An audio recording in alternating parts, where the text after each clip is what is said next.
तू अपनी निगाहों से ना देख खुद को, चमकता हीरा भी तुझे पत्थर लगेगा। सब कहते होंगे चांद का टुकड़ा है तू, मेरी नजर से चांद तेरा टुकड़ा लगेगा। दिन में चैन नहीं ना होश है, रात में खो गया है चांद भी देखो बादल के आगोश में। रात भर आसमां में हम चांद ढूंढते रहे, चांद चुपके से मेरे आंगन में उतर आया।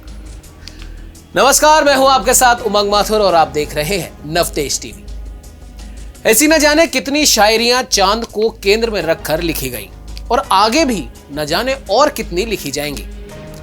बेवफाओं और आशिकों का सहारा है चांद, बच्चों के लिए उनका मामा है चांद। जी हां, आज चांद सबके लिए काफी महत्वपूर्ण हो गया है और वो इसलिए क्योंकि हमारे भारत का चंद्रयान चांद के दक्षिणी ध्रुव पर विश्व में पहली बार उतरने जो वाला है। जी हां, आज पूरा भारत इसरो के साथ एक साथ मिलकर यही कह रहा है कि कर लो चांद मुट्ठी में। जी हां, हम बात कर रहे हैं भारत के बहुप्रतीक्षित मून मिशन चंद्रयान 3 की, जो इतिहास रचने की दहलीज पर खड़ा है। बुधवार शाम 6:04 का समय देश और दुनिया की धड़कनें बढ़ाने वाला होगा, जब चंद्रमा के दक्षिणी ध्रुव के करीब चंद्रयान 3 के विक्रम लैंडर की सॉफ्ट लैंडिंग होगी। और आपको एक जानकारी और बता दें, इसका नाम विक्रम इसलिए रखा गया है क्योंकि हमारे देश के सुप्रसिद्ध वैज्ञानिक विक्रम साराभाई को भी हमने इसमें एक हमारी तरफ से श्रद्धांजलि सी दी है और उन्हें याद किया है। चंद्रयान 3 के विक्रम लैंडर से प्रज्ञान रोवर चंद्रमा की सतह पर इसरो के लिए तमाम जानकारियां जुटाएगा, जिनसे चंद्रमा के बारे में बहुमूल्य जानकारी मिलने की उम्मीद जताई जा रही है। दरअसल भारत के मून मिशन को लेकर पूरे देश और दुनिया में इसलिए भी दिलचस्पी है कि चंद्रमा के दक्षिणी ध्रुव पर आज तक दुनिया का कोई भी देश नहीं पहुंच पाया।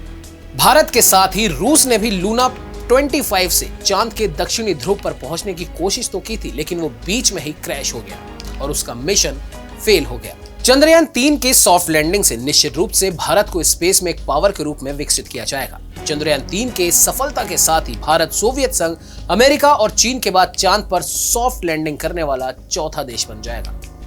सॉफ्ट लैंडिंग में अब से कुछ ही घंटे शेष हैं और इसके लिए काउंटडाउन भी शुरू हो चुका है। तो आइए जानते हैं इस मिशन की कुछ बड़ी बातें।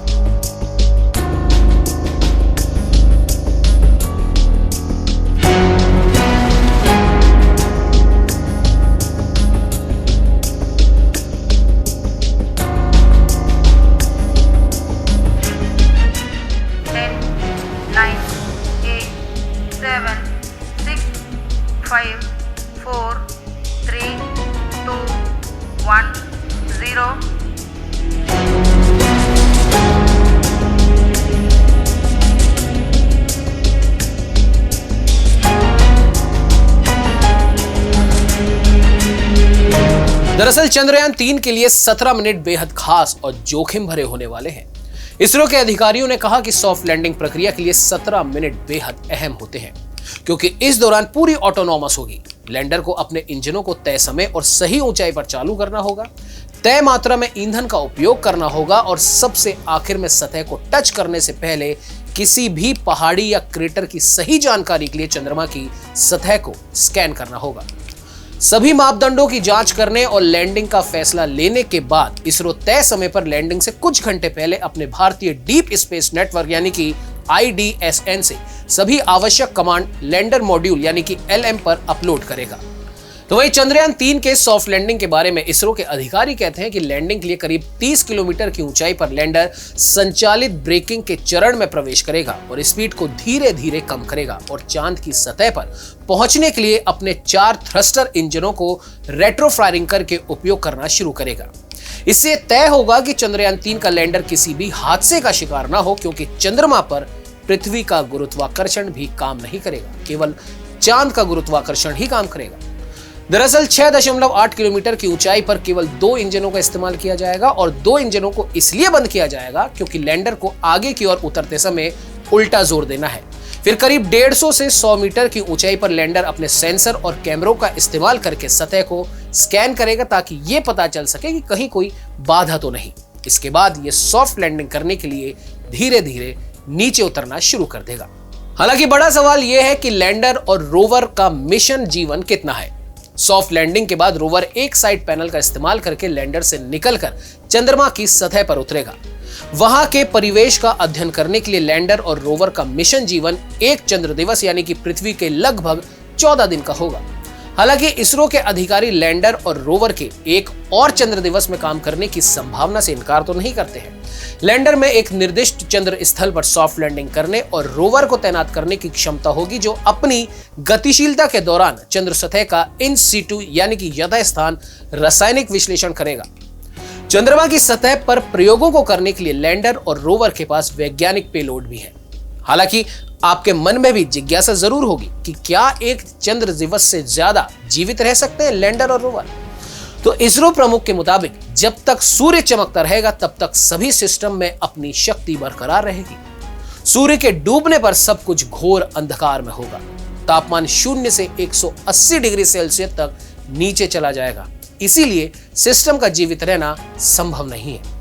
और अगर ये आगे भी जीवित रहता है तो हमें खुश होना चाहिए कि एक बार फिर ये चालू हो जाएगा और इस पर काम किया जा सकेगा। इसरो प्रमुख ने कहा कि हम आशा करते हैं कि ऐसा ही होगा। अब सवाल यह भी है कि आखिर इसरो चंद्रमा के दक्षिणी ध्रुव पर ही क्यों जाना चाहता है। दरअसल चंद्रमा के ध्रुवीय क्षेत्र और इसके पर्यावरण और उनकी कठिनाइयों के कारण बहुत अलग इलाके हैं, इसलिए ये अज्ञात बने हुए हैं। चंद्रमा पर पहुंचने वाले पिछले सभी अंतरिक्षयान भूमध्य रेखा क्षेत्र में यानी कि चंद्र भूमध्य रेखा के उत्तर या दक्षिण में कुछ डिग्री अक्षांश पर उतरे हैं। चंद्रमा के दक्षिणी ध्रुव क्षेत्र का पता लगाया जा रहा है क्योंकि इसके आसपास स्थायी रूप से छाया वाले इलाकों में पानी की मौजूदगी की संभावना हो सकती है। तो चंद्रयान 3 के लैंडर की लैंडिंग के बाद क्या होगा। राष्ट्रीय ध्वज तिरंगे और पहियों पर इसरो के लोगों के साथ 6 पहियों वाला प्रज्ञान रोवर 4 घंटे बाद लैंडर की बैली से चंद्रमा की सतह पर उतरेगा। ये 1 सेंटीमीटर प्रति सेकंड की रफ्तार से चलेगा और चंद्रमा के परिवेश को स्कैन करने के लिए नेविगेशन कैमरों का इस्तेमाल करेगा। रोवर में चंद्रमा की सतह से संबंधित डेटा प्रदान करने के लिए पेलोड के साथ कॉन्फ़िगर किए गए उपकरण हैं। ये चंद्रमा के वायुमंडल की मौलिक संरचना के संबंधित डेटा एकत्रित करेगा और लैंडर को डेटा भेज देगा। 3 पेलोड के साथ विक्रम लैंडर निकट सतह के प्लाज्मा यानी कि आयनों और इलेक्ट्रॉनों के घनत्व को मापेगा। चंद्रमा की सतह की थर्मल प्रॉपर्टीज को मापेगा। लैंडिंग स्थल के आसपास सिस्मिसिटी यानी कि भूकंपीयता को मापेगा और चंद्र परत की संरचना और आवरण का वर्णन करेगा। सौर ऊर्जा से संचालित लैंडर और रोवर के पास चंद्रमा के परिवेश का अध्ययन करने के लिए करीब 2 हफ्ते का समय होगा। रोवर केवल लैंडर को जानकारी भेज सकता है और लैंडर सीधे पृथ्वी से कम्युनिकेट करेगा। इसरो के मुताबिक चंद्रयान 2 ऑर्बिटर का इस्तेमाल आकस्मिक संचार रिले के रूप में भी किया जा सकता है। सोमवार यानी 21 अगस्त को चंद्रयान 2 ऑर्बिटर ने लैंडर मॉड्यूल के साथ संचार स्थापित किया था। तो वही चंद्रयान 3 के सॉफ्ट लैंडिंग के लिए देश और दुनिया भर में प्रार्थनाएं गूंज रही हैं, क्योंकि विभिन्न धर्मों से जुड़े लोग चंद्रमा के दक्षिणी ध्रुव पर भारत के चंद्रयान 3 की सफल लैंडिंग के लिए एकजुट जो हो रहे हैं। धार्मिक सीमाओं के बावजूद लोग चंद्रयान 3 मिशन को अपना समर्थन देने के लिए साथ आ रहे हैं। एकजुटता का यह प्रदर्शन दुनिया भर में दिखाई दे रहा है। इसकी सफलता के लिए लोग प्रार्थनाएं, धार्मिक और अन्य अनुष्ठानों में शामिल हैं। ऋषिकेश के परमार्थ निकेतन से लेकर संयुक्त राज्य अमेरिका तक चंद्रयान 3 की सफलता की कामना के लिए विशेष अनुष्ठान, प्रार्थनाएं और समारोह आयोजित किए जा रहे हैं। फिलहाल के लिए इतना ही। दीजिए इजाजत। नमस्कार।